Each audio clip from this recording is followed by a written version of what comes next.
परवा मुंबईला हिंदू मुसलमानांची दंगल झाली. का झाली, कशासाठी? कारण परंपरा भाग वेगळा, पण त्या दंगलीचा फायदा उठून एका मुस्लिम मोहल्ल्यामध्ये काही गुंड होते. त्याच मुस्लिम मोहल्ल्यामध्ये आणि 25 एक लावण्यखनी युवती होती. देखणी आरसपणी बस बघावं आणि बघतच राहावं इतकी लावण्यखनी. या गुंडांचा त्या युवतीवर डोळा होता. दंगलीच्या कल्लोळाचा फायदा उठवावा आणि या युवतीची आबरू लुटावी असा बेत त्यांनी आखला.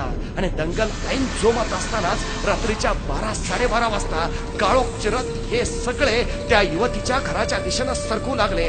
बघता बघता दारावर धडका पडू लागल्या. आतली युवती बावरली, शहरली, घाबरली. खिडकीतनं बघितलं, गुंड दिसले. इरादा ध्यानी आला, जशी जीवाच्या आकांताने पळत सुटली. मुंबईच्या रस्त्यावर रात्री 12-12:30 बेबानपणे पळते. गुंड पाठलागावर आहे. तिला कळून चुकलं, या गुंडांच्या तावडीत जर सापडलो तर आपल्या अब्रूची लखतर इथं रस्त्यावर चांगली जातील. बेभान पळतीये, जीवाच्या आकांताने काळोख चिरत धावतीये. धावता धावता एका बोळात शिरली. बोळातल्या एका घरात तिला उजेड दिसला. दफाप त्या उरानं दारा पुढे आली. दार ठोठावलं, दार उघडलं गेलं. दारात उभा होता ऐन तिशीचा एक हिंदू युवक.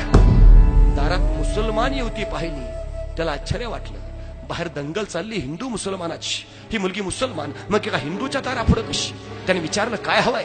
ती युवती म्हणाली, काय गुंड माझ्या पाठलागावर आहेत. एका रात्रीपुरता मला आश्रय मिळेल का? माझी आबरू लुटायचा बेत आहे त्यांचा.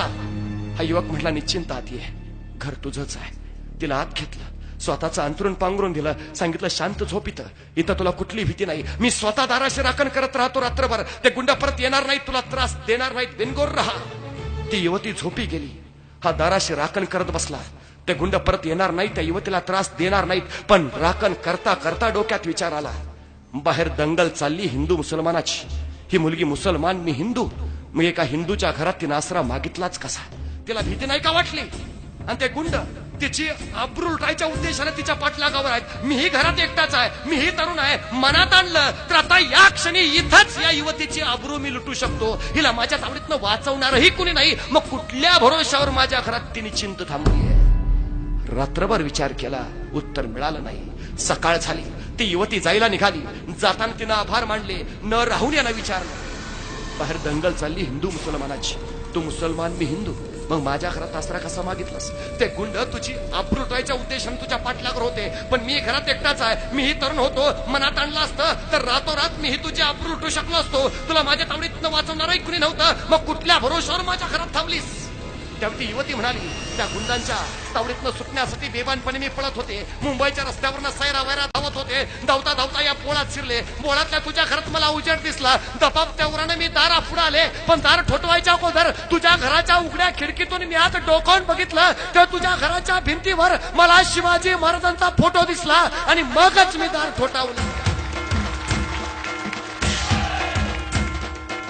कारण मला माहिती आहे, ज्या घरात शिवाजींचा फोटो आहे त्या घरात कोणाच्याही आबरूला धोका नाही. गेल्या 350 वर्षानंतरही माझ्या राजाबद्दल जनमानसांच्या मध्ये जी प्रतिमा आहे ती ही प्रतिमा आहे. शिवाजी राजे स्मरणात आहेत ते एवढ्यासाठी, त्यांचा जय जयकार आहे तो एवढ्यासाठी, त्यांच्या विचारांचा जागर आहे तो सुद्धा एवढ्यासाठी. मी मराठी भाषेतला शिवाजी आहे. म्हणजे शिवाजी हे फक्त नाव नाही, शिवाजी हे फक्त कर्तृत्व नाही, शिवाजी हे फक्त नेतृत्व नाही, तर शिवाजी हे सर्वोच्च त्याचं परिमाण आहे. मला काय व्हायचं आहे तर ज्या क्षेत्रात आणि ज्या प्रांतात असेल तिथलं मला शिवाजी व्हायचं.